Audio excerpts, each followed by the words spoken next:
Barstool Sports founder and self-proclaimed Donald Trump supporter Dave Portnoy is catching some heat following his endorsement of legalizing marijuana for recreational use in the state of Florida.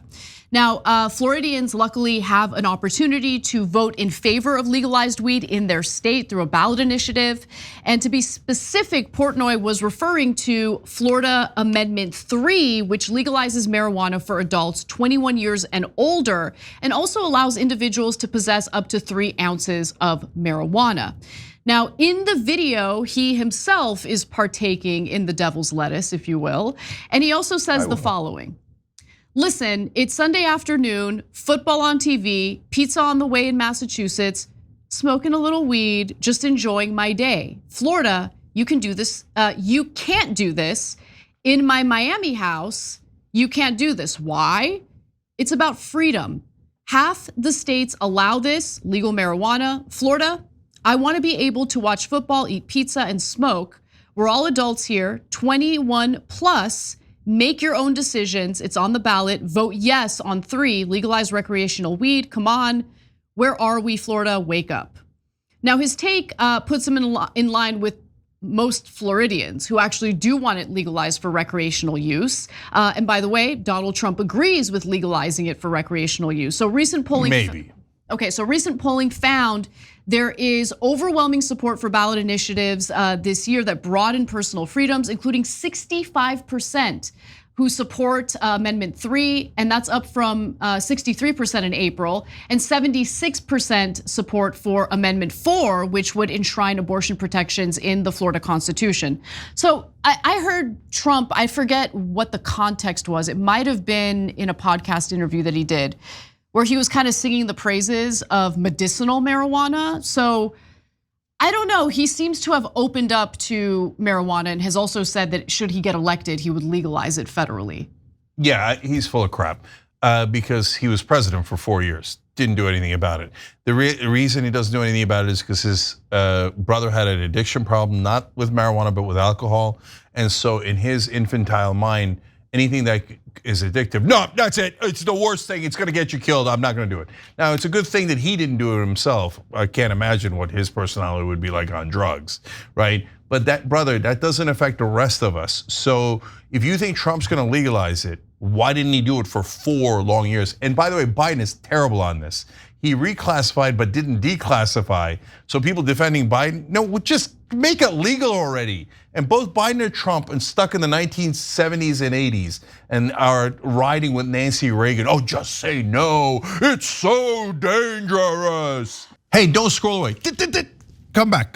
Because before the video continues, we just want to urge you to lend your support to TYT. You power our honest reporting. You do it at tyt.com/team, and we love you for it.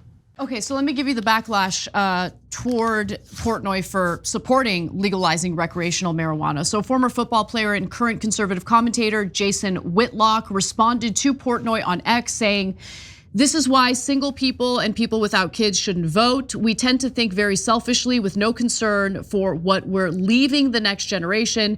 Married people with kids should be the only voters. We should prioritize families if we want to fix our broken culture." Jason, are you really unaware of how many deadbeat parents there are in this country who not only do not care about the future of the country, they couldn't give a damn about the future of their own children, and you think that they're more responsible than people who don't have kids? Could we please stop with this BS argument? Okay, you're not a hero because you had kids. Okay, all the parents out there who want to pat themselves on the backs because they had children, congratulations, you made that decision for yourself. You're no better than people who decide against having kids. Period. That's what a dumb moral judgment. Oh, you want to live your life in a way that's different than mine. I judge you. Okay, well then I judge you back. And you're a dumbass right-winger, Jason, like from the 1800s. We're like, we should go backwards. Let's go backwards. I judge you for being dumb. And by the way, being deeply unpopular. No one agrees with you, including a majority of Republicans and right-wingers. Matt Walsh says, can you point to any state or city in the country where life has been in any way measurably improved after legalizing marijuana? Where are the legalization success stories? Give me just one, please. Okay, we can do that. So for instance, in 2019, Colorado, one of the first states to legalize recreational marijuana, generated more than $1 billion in sales from marijuana, which increased the state's coffers, meaning they had additional tax revenue, which seems like a winner here. And states collected nearly $3 billion in marijuana revenues in 2022 alone. Florida could stand to see some major benefits if they pass this measure as well. So for instance, a July 2023 report projected that recreational cannabis would generate sales tax revenues of between $195.6 million and $431.3 million a year. And the number of people who died from marijuana usage in those states, 0. I can show you a lot more that died from alcohol consumption, but we're not going backwards and going to prohibition now. Look, there's two different sets of right-wingers these days. There's what I call the bros, like Dave Portnoy, Joe Rogan, etc. So they have a whole bunch of issues that I disagree with them on, but at least they actually do believe in freedom and smaller government. And there's the traditional conservatives that apparently people are calling boomer cons. So that's Matt Walsh, Whitlock. If you put them together, maybe we can call them the Matlock voters. Oh my God! And because they're as old as Matlock too. So the Matlock voters are like, if we just go back to the 1600s and we listen to what this so and so religious leader said, and we stop all progress and make you do what they did 800 years ago, then everything's going to be great.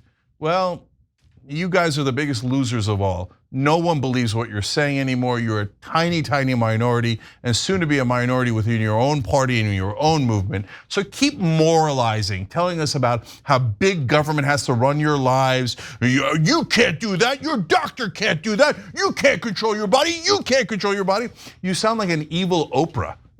Like where you're grabbing everybody's body and saying, no, I rule your bodies, not you. That is not small government. That is oppressive, and we're not interested in your so-called morality. And I've seen your so-called morality. It ain't anywhere near actual moral. So please spare us. If you don't want to smoke weed, then don't smoke it.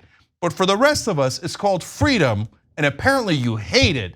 Sorry, we win, you lose. You're a tiny minority. You could take your big government and shove it. Thanks for watching The Young Turks, really appreciate it. Another way to show support is through YouTube memberships. You'll get to interact with us more. There's live chat emojis, badges. You've got emojis of me, Anna, John, JR. So those are super fun. But you also get playback of our exclusive member-only shows and specials right after they air. So all of that, all you gotta do is click that join button right underneath the video. Thank you.